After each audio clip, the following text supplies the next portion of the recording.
IPL 2026 auction में करोड़ों की बारिश देखने को मिली, लेकिन क्या वाकई खिलाड़ी इतनी बड़ी रकम घर ले जाते हैं? जवाब है नहीं। ऑक्शन में बोली गई रकम और खिलाड़ियों के हाथ में आने वाली असली कमाई के बीच बहुत फर्क होता है। अबू धाबी में हुए आईपीएल 2026 मिनी ऑक्शन में सबसे ज्यादा चर्चा ऑस्ट्रेलिया के ऑलराउंडर कैमरन ग्रीन की रही। कोलकाता नाइट राइडर्स ने उन्हें 25 करोड़ 20 लाख रुपए में खरीदा और वह सबसे महंगे विदेशी खिलाड़ी बन गए। हालांकि आईपीएल इतिहास के सबसे महंगे खिलाड़ी का रिकॉर्ड अब भी ऋषभ पंत के नाम है, जिन्हें पिछले सीजन लखनऊ सुपर जॉयंट्स ने 27 करोड़ रुपए में खरीदा था। लेकिन यहां समझना जरूरी है कि विदेशी खिलाड़ियों पर बीसीसीआई का एक खास नियम लागू होता है। इस नियम के तहत विदेशी खिलाड़ी को चाहे कितनी भी बोली मिले, उन्हें अधिकतम 18 करोड़ रुपए ही दिए जाते हैं। कैमरन ग्रीन के मामले में भी यही होगा। 25 करोड़ 20 लाख की बोली के बावजूद भी उन्हें सिर्फ 18 करोड़ रुपए ही मिलेंगे।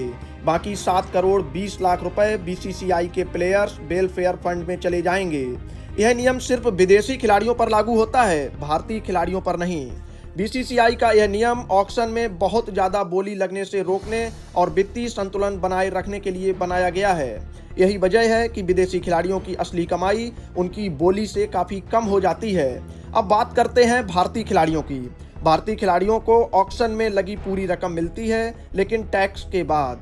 आईपीएल की कमाई प्रोफेशनल इनकम मानी जाती है, इसीलिए सबसे पहले 10% टीडीएस कटता है। इसके बाद इनकम टैक्स, सरचार्ज और सेस लगता है। नए टैक्स सिस्टम के तहत ज्यादातर टॉप खिलाड़ी करीब 38.42% टैक्स स्लैब में आते हैं। उदाहरण के तौर पर ऋषभ पंत की ही अगर बात कर लें, 27 करोड़ रुपए की सैलरी में से पहले करीब 2 करोड़ 70 लाख रुपए टीडीएस के रूप में कटेंगे।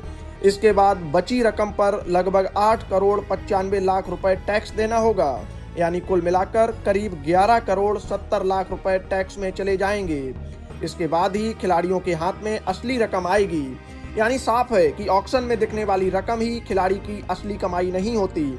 विदेशी खिलाड़ियों को 18 करोड़ की सीमा, भारतीय खिलाड़ियों को भारी टैक्स और इसके अलावा एजेंट फीस जैसी कटौतियां भी होती हैं। ध्यान देने वाली बात यह भी है कि ऑक्शन में लगी रकम सिर्फ एक सीजन की सैलरी होती है, जो खिलाड़ियों को किस्तों में दी जाती है।